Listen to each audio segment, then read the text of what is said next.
प्रशासन ने साफ कर दिया है कि 23 मार्च से चारधाम यात्रा मार्ग पर चलने वाले सभी कमर्शियल वाहन, बस, टैक्सी और अन्य सवारी गाड़ियों के लिए ग्रीन कार्ड अनिवार्य होगा। बिना इस कार्ड के किसी भी वाहन को यात्रा रूट पर एंट्री नहीं दी जाएगी। इस फैसले को यात्रा को सुरक्षित और व्यवस्थित बनाने की दिशा में बड़ा कदम बताया गया है।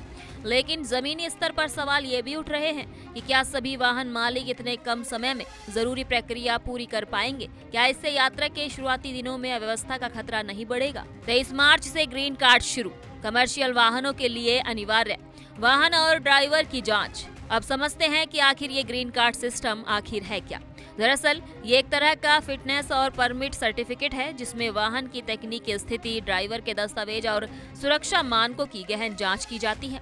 यानी जो वाहन इस जांच में पास होंगे वही यात्रा के लिए फिट माने जाएंगे। प्रशासन का दावा है कि इससे दुर्घटनाओं में कमी आएगी और यात्रियों को सुरक्षित सफर मिलेगा। लेकिन वाहन चालकों का सवाल ये है कि क्या जांच प्रक्रिया पारदर्शी और समयबद्ध होगी या फिर इसमें देरी और भ्रष्टाचार की आशंका बढ़ेगी। सख्त निर्देशों के मुताबिक बिना ग्रीन कार्ड किसी भी वाहन को यात्रा मार्ग पर चलने की इजाजत नहीं होगी। इसका सीधा मतलब ये है कि नो कार्ड नो एंट्री। प्रशासन इसे ट्रैफिक कंट्रोल, हादसों में कमी और बेहतर मैनेजमेंट के लिए जरूरी बता रहा है। लेकिन दूसरी तरफ छोटे टैक्सी ऑपरेटर और ड्राइवर पूछ रहे हैं कि अगर किसी तकनीकी वजह से कार्ड बनने में देरी हुई तो उनकी रोजी रोटी का क्या होगा? क्या उनके लिए भी कोई वैकल्पिक व्यवस्था या राहत दी जाएगी? बिना ग्रीन कार्ड नो एंट्री, सख्त नियम लागू, दुर्घटनाओं पर लगाम, यात्रा होगी सुरक्षित, कम होंगे हादसे।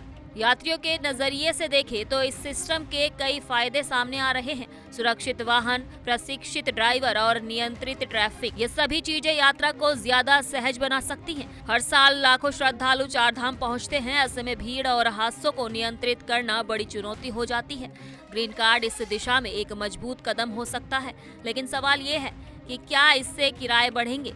क्या इसका आर्थिक बोझ आखिरकार यात्रियों पर ही पड़ेगा? चारधाम यात्रा सिर्फ एक धार्मिक यात्रा नहीं बल्कि भावनाओं और विश्वास का बड़ा संगम है। ऐसे में सुरक्षा के नाम पर सख्ती जरूरी है, लेकिन व्यवस्था ऐसी होनी चाहिए जो सभी के लिए संतुलित हो। ग्रीन कार्ड का नियम एक सकारात्मक पहल बन सकता है अगर इसे पारदर्शिता और संवेदनशीलता के साथ लागू किया जाए।